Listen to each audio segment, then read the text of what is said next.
28-й Сыктывкар Сатулыс откроет балет «Баядерка». Это классическая масштабная постановка. Настолько, что во втором акте даже не хватает собственных артистов. На сцену необходимо вывести 28 исполнителей. Поэтому помогают в постановке юные танцоры, учащиеся гимназии искусств и студенты. Второй балет тоже примерный «Подари мне детство» Михаила Герцмана. По словам авторов, это постановка для семейного просмотра. Поставили ее хореографы из Москвы Нина Мадан и Вячеслав Пегарев. Уникальность этого спектакля в том, что он написан сейчас, вот сейчас для этого театра. Такую уникальную возможность, как композитор, который все время пишет балеты для театра, я не знаю более такой уникальной возможности. И если этот спектакль правильно вести, его вести правильно, то я считаю, что этот спектакль, он может завоевать для театра многие премии и награды. В опере «Риголетто» состав убойный, рассказывает журналистам главный дирижер театра Азат Максутов. Главные партии исполнят звезды оперных сцен. Первая звезда – это Александр Краснов, имя которого уже известно и которая полюбилась в Республике Коми. Он исполнит заглавную партию «Риголетто».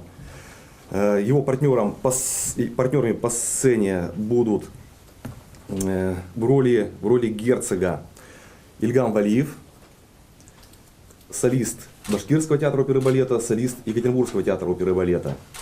И в партии Джильды выступит солистка Мариинского театра Анастасия Калагина.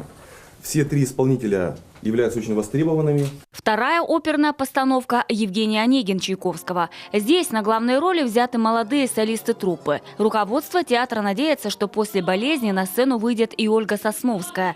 Третья опера фестиваля «Сказки Гофмана», премьера которой состоялась на днях.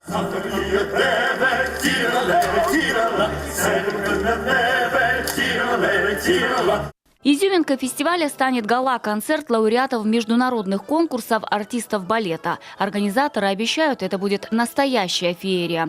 Такого количества звезд наша сцена не видела никогда. А вот концерт-оператив по традиции пройдет в камерной обстановке и сблизит артистов и зрителей. В рамках этого концерта артисты вместе со зрителями совершат такое своеобразное путешествие по 5 странам, которые стали стран, в которых оперетта была очень развита, и композиторы этих стран внесли огромный вклад в развитие этого жанра.